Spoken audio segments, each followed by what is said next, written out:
Hi everyone. Uh, Welcome to the session on infrastructure as code. So in this session, we are going to discuss on how to increase the productivity using infrastructure as code, the feature, the cloud feature. So we are going to discuss today. This is the agenda of today. What we are going to discuss. What is infrastructure as code? Uh, what are the models? We are going to discuss on that. I'm not sure if others can see, but your screen is not visible on my side. It's not visible. Okay, let me reshare.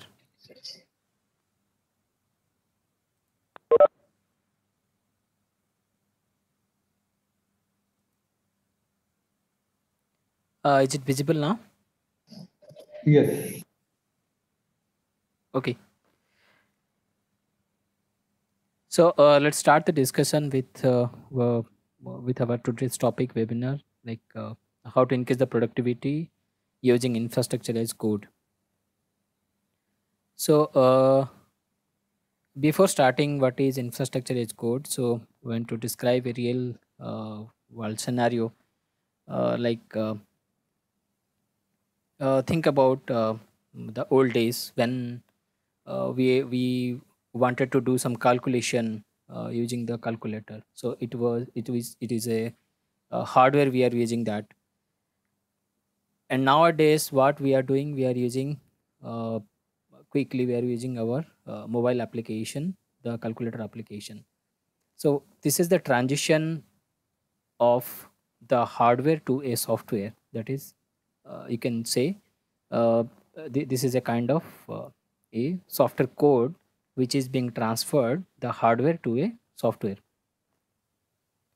So similarly, if you take about a real world scenario, like uh, take an example of Amazon. So we have he has it has e-commerce application. So suppose on 15th of August, Independence Day, we are going to have a big sale of 2 3 days. So it starts at some time at 12 noon or 12 a.m. So during that time, uh, there are a lot of load on your server, on the server, Amazon server. So what developers are doing, they are building the application so that we can increase the application in a scalability mode, so that it will be in a high availability mode. It won't the user will not face any issue when he or she tries to access the portal and want to see what is on sale. So to achieve that, uh, development team has worked and developed the code in a way that and they have given that software to your to the validation team. So now validation team will test that uh, to check the scalability of the application by doing the load testing. So what they will do, they they have to create an environment so that uh, the application can be scalable.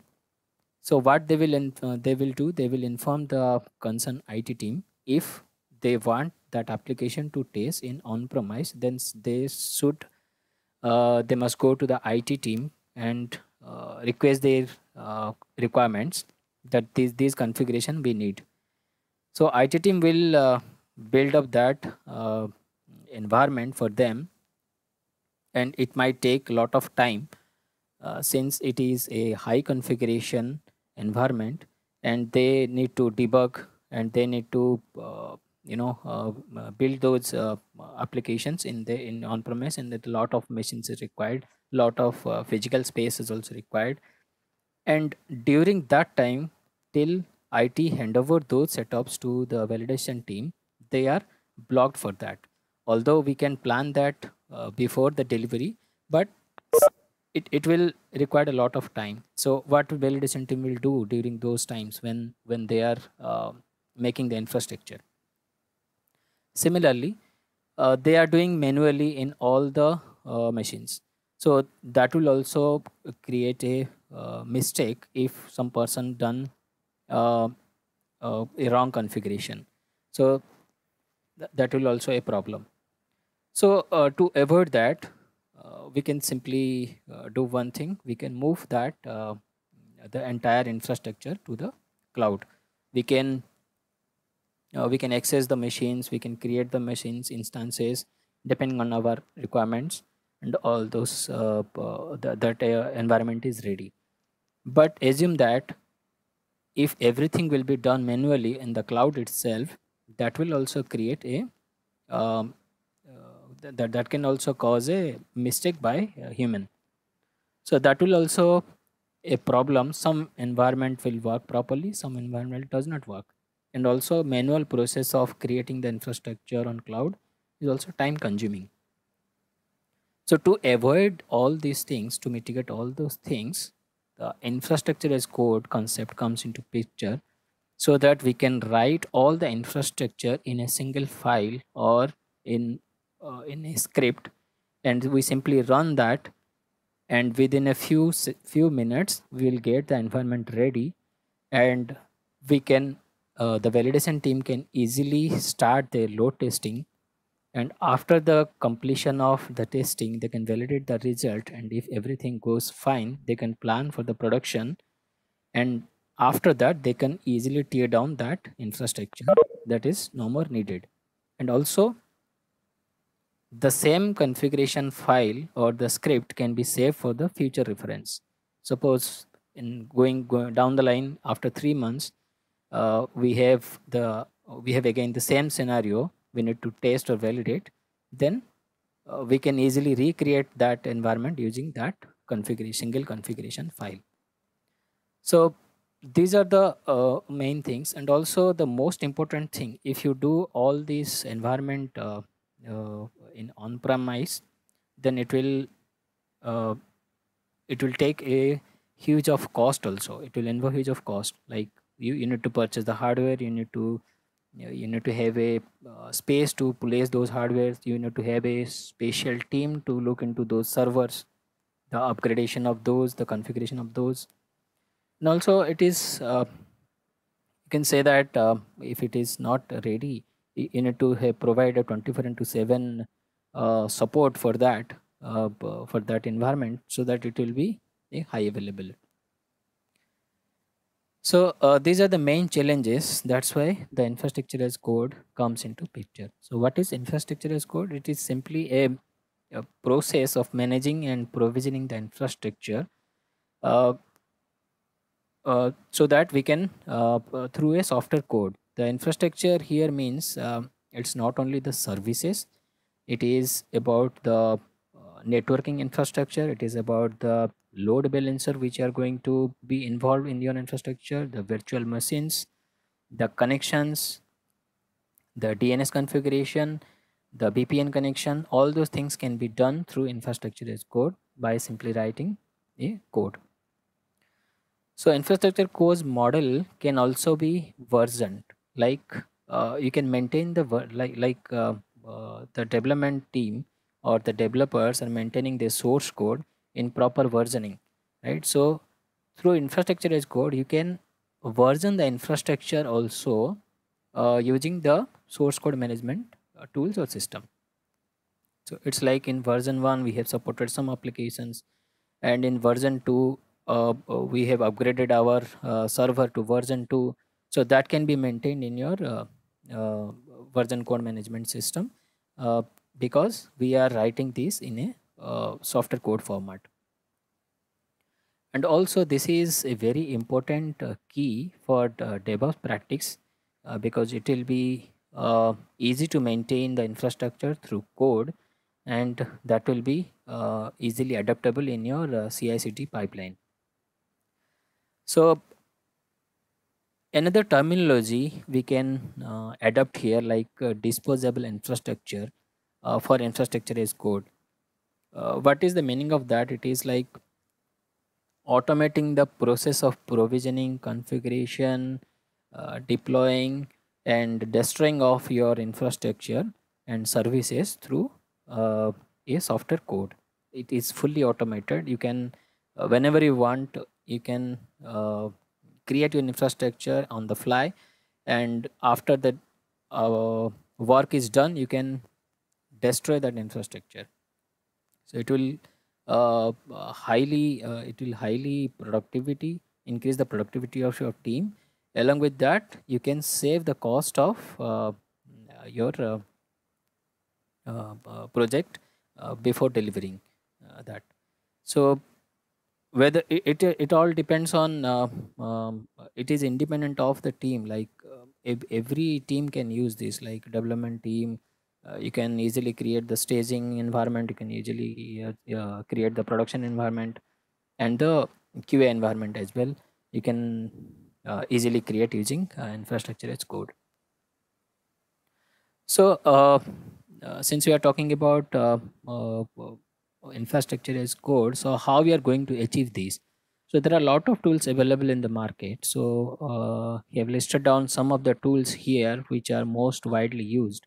So it's like Terraform, Puppet, Safe, Ansible, and cloud specific tools like AWS Cloud Formation, Azure Resource Manager, Google Cloud Deployment Manager. So these are the most widely used infrastructure as code tools. So if I talk about Terraform, so it is a highly used tool for provisioning your infrastructure only. So we will discuss a bit more detailed Terraform in going forward in the subsequent slides. But the main advantage of Terraform using is it has lot of plugins available. It is open source. It has like immutable infrastructure property. It can it can show you it can show you a preview of your code before deployment, before execution, so that you can easily identify what are the changes I am going to do in my infrastructure. And also it can it is widely supported by all the cloud platforms available in the market like AWS, Azure, Google Cloud, IBM, Oracle. It supports all the clouds. So next is Puppet. Puppet is a configuration management tool. Along with we can provision our infrastructure. We need to check on which language Puppet is being used. We need to adapt that language. Safe is similar to a Puppet. This is also a configuration management tool. We can use that for provisioning the infrastructure as well. Ansible we can use as infrastructure as code. We can use Ansible as a configuration management tool also. So it has the language called YML. We can create playbooks in Ansible to execute the required commands or required services to run. So that is also very widely used. AWS Cloud Formation, it is the uh, infrastructure as code tool specific to AWS. So it is configuration orchestration. You can easily configure infrastructure using Cloud Formation templates. There are some templates available. You can create your own template as well. So through that, you can provision your infrastructure like security groups and all those DNS services, everything you can do it, and you can easily roll back your infrastructure also uh, using this cloud formation service of AWS. But this is only applicable to AWS. We cannot use this service to other clouds. So Azure and Google also have their own IAC tools like Source Manager for Azure, and Google has Cloud Deployment Manager. So, Bibu, we have a question. Would you like to take that question at this point of time? Yeah. Yeah, if I'm So able to. you can go to previous slide. Nisha has a question that how the configuration management is different from version control in Git. So basically the question is that when you are building an application and using a version control system, which is managing your configurations or your code, how is that different from the configuration management which is being mentioned here? Okay.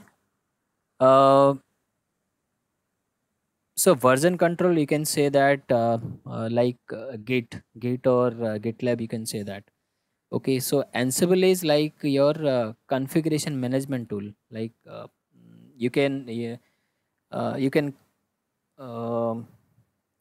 it's like you have a master machine and you have multiple machines available. So configuration management, what it will do, it will uh, it has a the master machine will execute a configuration file, or you can say that if I take an example of Ansible, so it can execute the playbook, and it has set of instructions that which things I need to install. So if you want to install the particular services, so you no need to go each and every individual machine, and you need no need to install in that. You can just simply mention in the playbook and it will install directly in your slave machines. So that is your configuration management using Ansible. You can have a set of instructions in the playbook. What are the things, and and also it has an inventory file where we can mention which all uh, nodes or slave machines or servers you are going to connect it. So version control system is something like if you are maintaining a code, or like you can take an example of Git. So you have like that is a distributed version control system.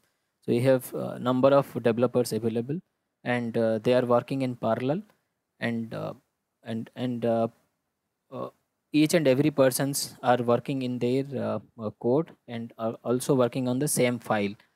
So you can easily track the history of those changes by maintaining those in your remote repository. And uh, so that is basically how version control system works. uh, So, Nisha, does that answer your question?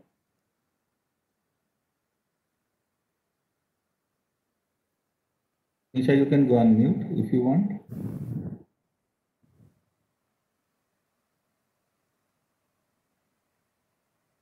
Okay, thanks, Raghu, for explaining. okay. uh, okay, so can we move ahead? Yes, please. Okay, so now comes what are the benefits you're going to achieve if you use infrastructure as code. So the main benefits are like speed. Speed means it is a script you are through which you are generating the infrastructure. So obviously if you are doing manual approach, so it will take much time to create the infrastructure.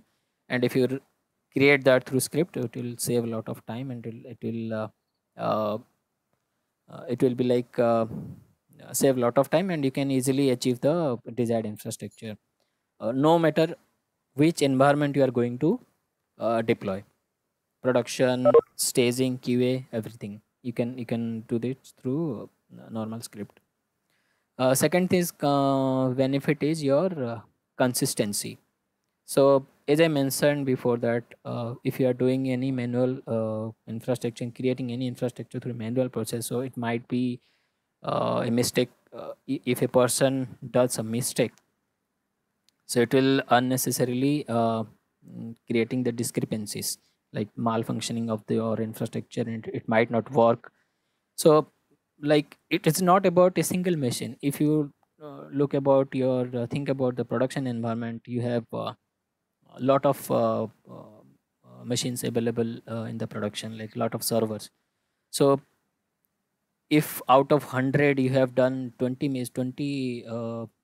mistakes in the 20 servers, then your availability of your application ultimately downs, right? So in this infrastructure as code, that is minimized a lot. 99% you can say you can minimize that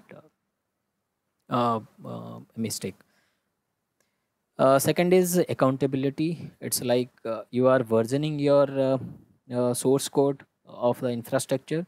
So it is uh, the team is accountable for that. Who is doing what changes? Uh, you have a history of those changes, so you can easily track that whenever it got changed, and when everything goes smooth, when the bug was introduced, depending on the in the infrastructure.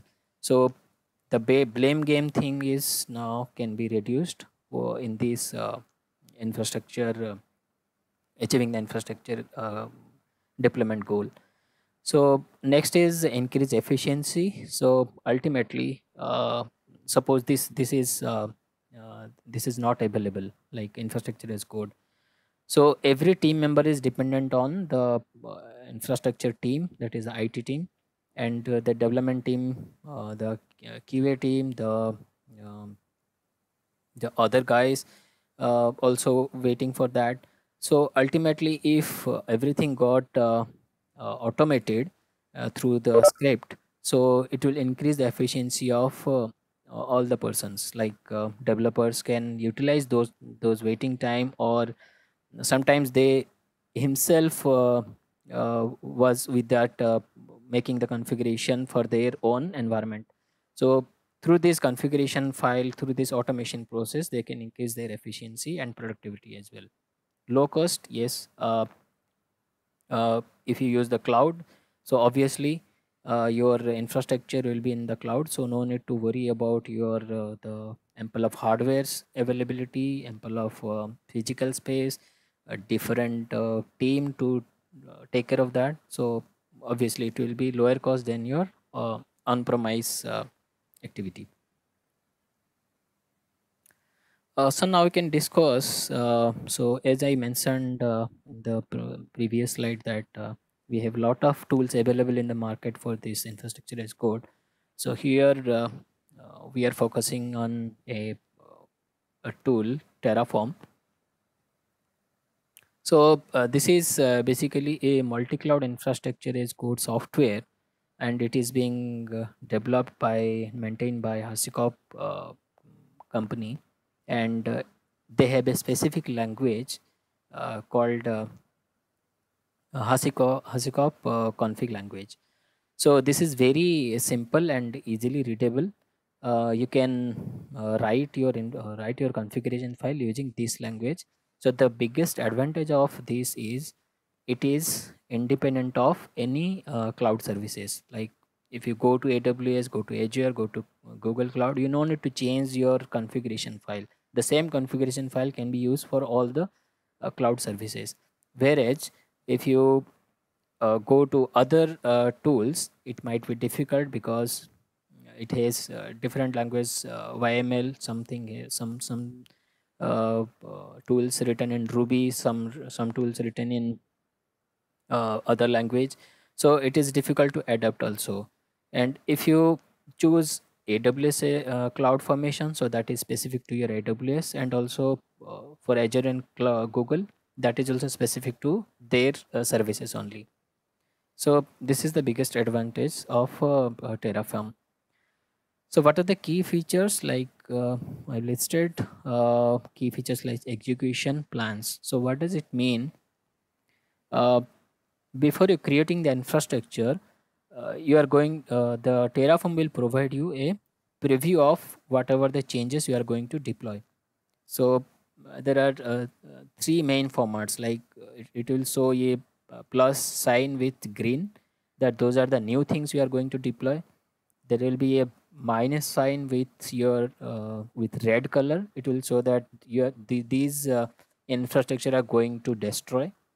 And there is a tilted with orange color, which will show you that these are the updates you are going to do in your infrastructure. So that can be easily distinguished. Just a second. Next is your this execution plan will give you a preview actually. So it will benefit that if some mistakes are also some mistakes have been done through your scripting or the configuration file, you can easily modify at that stage. Next is your resource graph. So internally, what Terraform does when you implement those before going to deploy, when you create those configuration file, it will internally create a graph and it will relate which entity will related to other entity. Like VPC is related to your security group, and security group also your related to your instance, and VPC also related to your instance. So this is kind of graph it will make inside, and it will store it. So and the thing is like before creating any configuration file, it will first compare with your real world, whether if you are using like AWS as a services.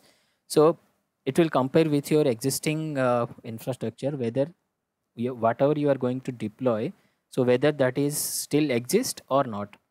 So if you start from zero, so it will show that there is no infrastructure available, and everything will be in green when you execute the plan command.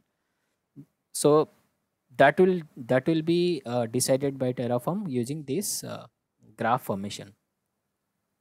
So change automation, as I mentioned, like there is very less manual intervention in that. Only when you, while you writing the configuration file, that then only it requires the manual intervention. Everything else is automated. So there are very minimal chances of mistakes or wrong configuration, or uh, some, or it is wrong deployment, because you are also getting a preview of your infrastructure before the deployment. So what are the advantages? It supports like multi-provider like Google, AWS, IBM, Oracle, whichever the cloud platform you want to use. You can use Terraform easily adaptable. Immutable infrastructure. What is the meaning of that? Is suppose a scenario like you have a you have one project is running with your application like uh, web server 1, and you have Apache 2 is the server, and the infrastructure is configured, and that is you can say it is a version 1.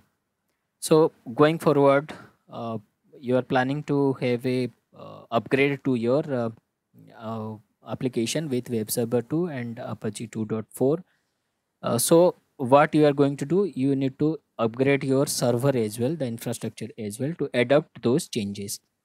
So it might happen during the adoption or during the upgrade of your server, might be your internet connection got disconnected or DNS got down. So you cannot the upgradation is not complete. So it might be possible that your application is your environment is in a situation where web 2 application is there, but the neither your Apache 2 is available, or neither your Apache 2.4 is available. So it might be a situation. So what you are going to do, so before this production, validation has done by the QA team with the environment like with Wave 2 and Apache 2.4. But in this middle of situation, like neither Apache 2 or Apache 2.4, we have something else. The QA never validated that environment. So it is a great problem. So what we can do, we can recover from there by simply updating your server with some patches. So we are in aiming that from version 1 to version 2, we are shifting the infrastructure, but now we are in between version 1 and version 2, which is version 1.5. So imagine a situation, we have 1000 machines in the production, and we did this deployment there, and we have like 500 machines with proper configuration, 300 machines with different configuration, and 200 machines are not coming up. So in this situation, we are providing patches to the every server, and it is now in a workable state. So this is called as mutable infrastructure.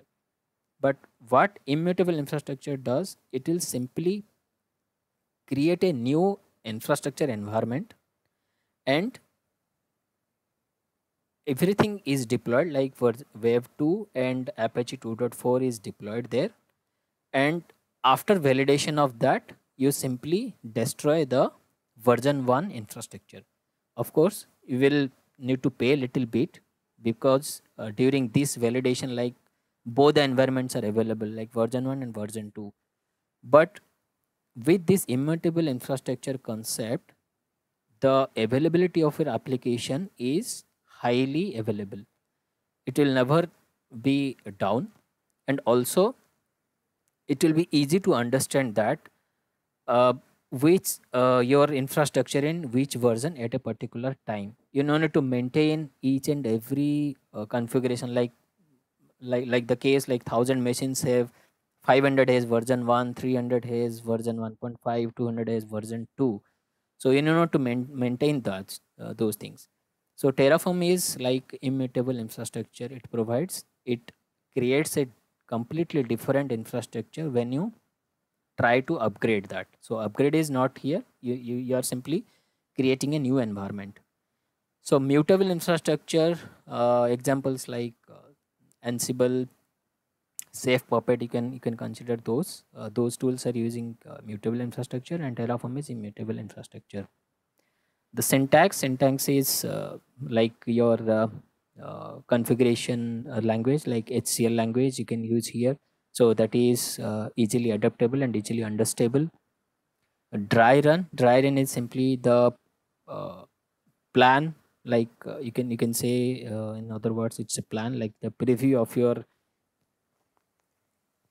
infrastructure before deployment. It's a client only architecture.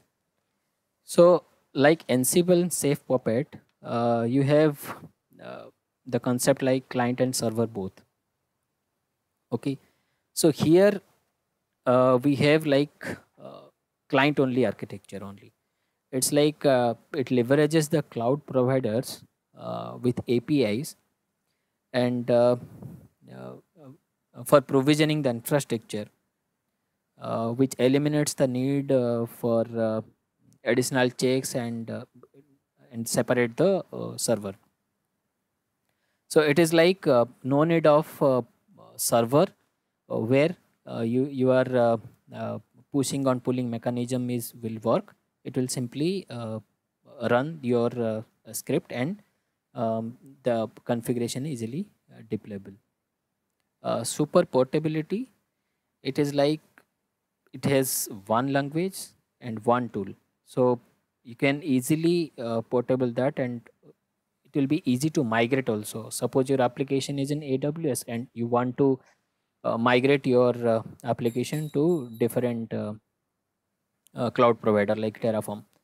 So you can easily do the portability. So next comes, what are the limitations? We have very few limitations of Terraform, you can say. That is, if you adopt this tool, so you have only the only you can do the infrastructure is the provisioning. Whereas if you use Ansible or Safe Puppet, you can achieve two things like configuration management as well as your infrastructure as a code. But every tool has their advantages. So depending on your project requirement, depending on your application and environment, whatever the environment required, so you need to choose that tool according to your uh, cost and according to your time frame, all those things. So another thing is like delay in adding new features. It's like it is Terraform is being maintained by and developed by HashiCorp. So if you talk about suppose tomorrow AWS has launched a new feature, and by that time, after the launch only, Terraform, Hasikoff Corporation knows that yeah, it got developed now. Then they started working to integrate that in the Terraform. So by the time it will available, so it will be a delay in that feature in the Terraform. So this might be one of the limitation. Okay. So now we can we talked about much about theory, so we can have a use case like this is a use case. Might be it will be simple for some people, it may be complicated. So what we are going to explain here in this use case is we are using here both Terraform and Ansible. What Terraform, the use case will be like, we have an infrastructure, we need an infrastructure where we want to configure the Jenkins and Git both. So by this architecture, you can easily get through that using infrastructure as a code, as well as your configuration management using Ansible. So here Terraform will do create your the cloud part, like your EC2, your VPC, your load balancer, and everything will be created through Terraform, and the deployment will be done through the Ansible. So here what Terraform does, Terraform has the configuration file. We can write the configuration of creating the EC2, the VPC, AWS. Also we can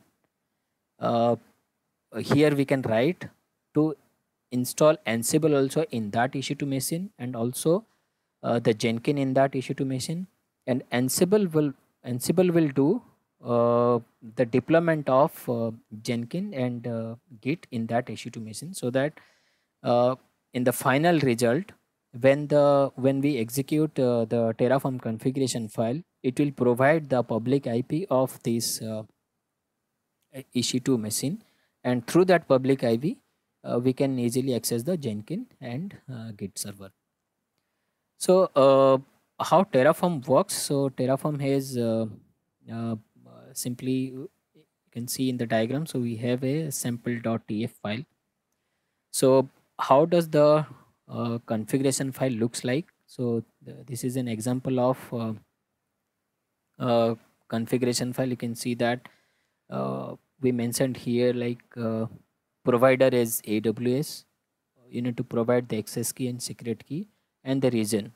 So if you ever worked on the creation of EC2 instance in AWS console, so these things you need to have provide before creating that, and you also need to provide which image you are going to use, the Amazon image, and you should provide a name of that your resource, and what kind of instance type you are going to create, which is T2 micro. So this is a simple structure of your configuration file, and these are the different commands we are going we can use in Terraform. Like the first command is Terraform init. It initializes the environment. The dependencies needs to be installed here, and after that you just simply write execute your after creation of your configuration file, you just run the Terraform refresh command. So what it will do, it will compare with your provider AWS, which infrastructure exists now. If something is there, then it will compare your configuration file with that, and from that it will decide whether it's a new one or it's update one, or you are going to delete it. And after that you can execute the Terraform plan. So it will provide you the preview of the changes what you are going to do, and then you are going to execute your if everything goes fine, the preview, then you can execute the Terraform apply command, so that your your infrastructure will be deployed. So after everything is done, you have done your validation and all those development work, and now you are going, if you try to destroy that, so you can simply run this Terraform destroy command, and it will easily destroy your infrastructure. So this is all today from my side. Questions are welcome. Do you have any questions?